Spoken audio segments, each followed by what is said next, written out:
तुम्हाला माझ्या हातामध्ये एक ऑइलची बॉटल दिसते आणि याचे दुष्परिणाम काय काय आपल्या सगळ्यांना माहितीये की रिफाइंड ऑइल, या ऑइलमुळे काय काय प्रॉब्लेम्स येतात. आजकाल आपण बघतोय की फॅट वाढवायचं कारण कोलेस्ट्रॉलचा प्रॉब्लेम आणि त्याचबरोबर एक्सेस फॅट, एक्स्ट्रा फॅट आपल्या बॉडीमध्ये जे होते त्याचं कारण हे ऑइल. ऑइल नॉर्मली पाण्यामध्ये डायल्यूट होत नाही, इव्हन बॉडीमध्ये सुद्धा ते तसंच आपल्या आतड्यांना चिटकून राहतं, त्यामुळे वेगवेगळे आजार होण्याचे कारण आपल्या समोर दिसतात. तर आपण एक काम करूया, या पाण्यामध्ये थोडंसं ऑइल,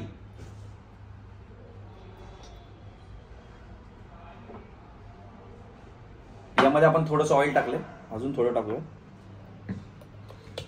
तुम्ही बघताय की पाण्यामध्ये हे जे ऑइल आहे वरती तरंगतंय, हे मिक्स होत नाही. सेम असंच आपल्या बॉडीमध्ये सुद्धा होतं. जसं आपल्या बॉडीमध्ये वेगवेगळ्या पद्धतीने ऑइल जातं आणि ते बॉडीमध्ये तसंच राहतं, म्हणून वेगवेगळ्या आजारांची कारणं आपल्याला समोर दिसतात. आपण बघूया की अल्कलाइन अल्क प्युअर ड्रॉप हा जो आहे, हा ड्रॉप आपल्या नॉर्मल पाण्यामध्ये टाकल्यावर ऑइलला पूर्ण डायल्यूट करू शकतो. कशा पद्धतीने करू शकतो आपण बघूया.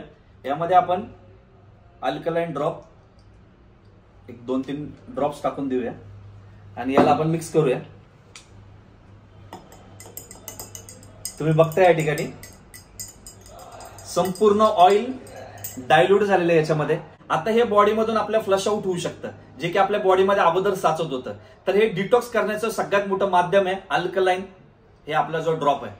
थँक्यू.